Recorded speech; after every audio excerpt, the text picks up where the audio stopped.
Hi again, everybody. Thank you for joining me today here on YouTube. I'm Doug Miles with another in my series of celebrity interviews I've conducted on my radio show here in Sarasota, Florida. I've had the chance to talk to Steve Lawrence several times on my show. Here's one of those interviews prior to an appearance here in Sarasota. Thanks for watching, and stay tuned for more interviews here on YouTube. It is a great pleasure to welcome to the Sunday show Steve Lawrence. And Steve, unfortunately, we weren't on the air when you and Edie were down at the Van Wezel in February, but it's nice to meet you now on the radio. How are you today? Yeah, I'm fine. I'm sorry we didn't get a chance to talk then, but we had a terrific time, by the way. It was just wonderful. Yeah, Van Wezel has always been a great place for you and Edie to come down. You're on your the tour around the country. How's it been going? It's been going really, really well. Edie and I have been going all over the country, as you say, and kind of thanking the people for being there for us over the many years that we've been performing. And we're kind of cutting down on we're calling this tour the One More for the Road tour, which in a way, as I say, is going back to a lot of these theaters and that we've played for. God, I'm embarrassed to say it's been decades, but right. I'm happy to say that as well. Well, performing is about, I think it's about 45 years, because Edie and I have been married 46, going on 47 years in December. After we were married, we were both still independently working both parts of the country. She would be in Kansas, and I'd be in Cincinnati or wherever. So the phone company was getting all our money, so we decided to work together. Well, it came about a couple of years, about 2 years ago. We actually did it because many years ago, Frank and Edie and I had the pleasure of traveling all over the world with Frank and performing it literally all over the globe. And I must say it was an experience of a lifetime. And Frank was gracious enough to send me as a gift a slew of his musical arrangements from his own library. And he included a note in there, and he just said, "Yeah, I know how much you love this music, and I just want you to keep the music on and take this with you all over the country, wherever you go. Just tell everybody where you got it." So when he passed on, I just didn't want to do it right away because everybody jumped on that kind of bandwagon. But a couple of years ago, my manager said to me that, well, I think it's about time you paid musical homage to Frank and your friend, not only as an artist, but as a friend.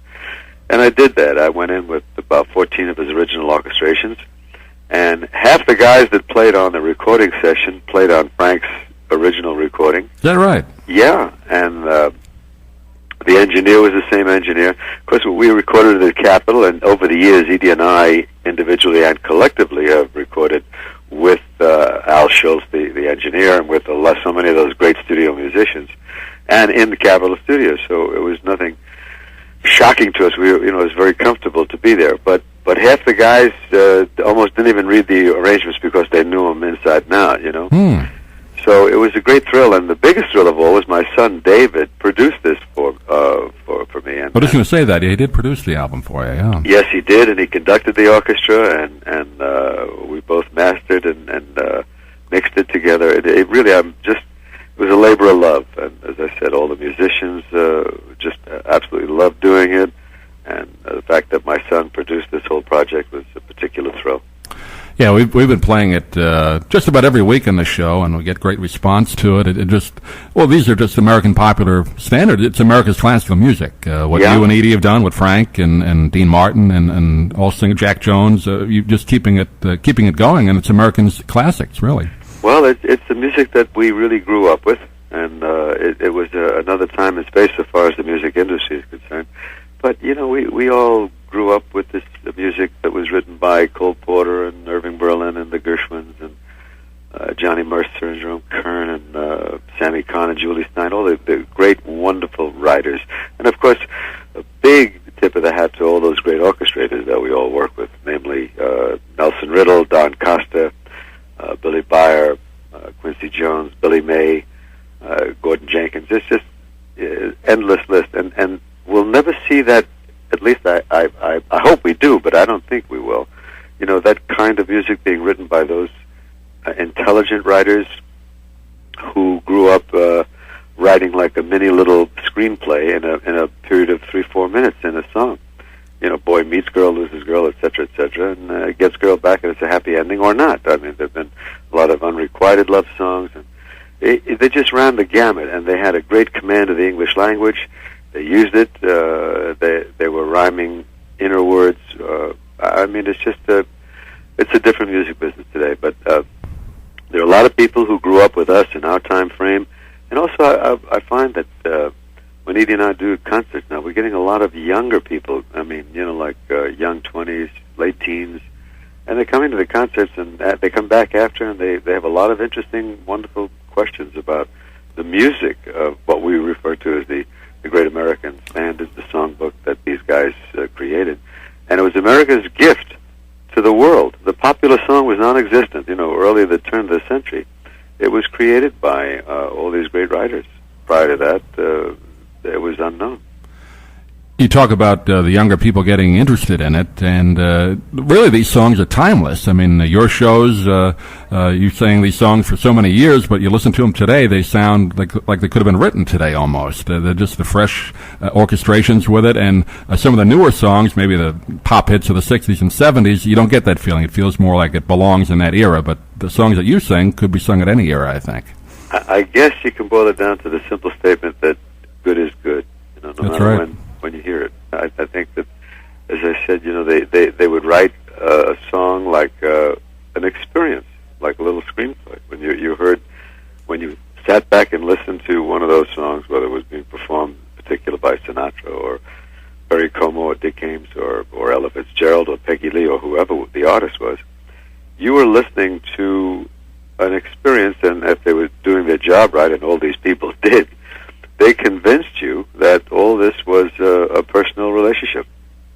Talking with Steve Lawrence, and a couple of the specials I really enjoyed that you and Edie did, you won Emmy Awards for, the one on Gershwin and the one on Berlin you did back, I guess it was the mid-'70s now. Those are wonderful. Any chance of those coming out on DVD at all, or are they available now on DVD? They're not available right now. We've been getting a lot of requests to get them out there on DVD. The problem is the people that we did it for sold the company, and they don't. You can't find the people who. There's about 3 different ownerships involved. And by the time you find out who they are, you track them down, they sell the company again. So that's been the basic problem. I would love to get it out, and we did receive a lot of emails and letters and requests for this.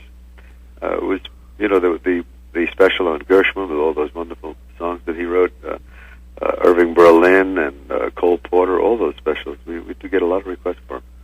Talk a little bit about the original Tonight Show with Steve Allen. It was truly classic television where you got your start along with Edie. What were those live television days like back in New York?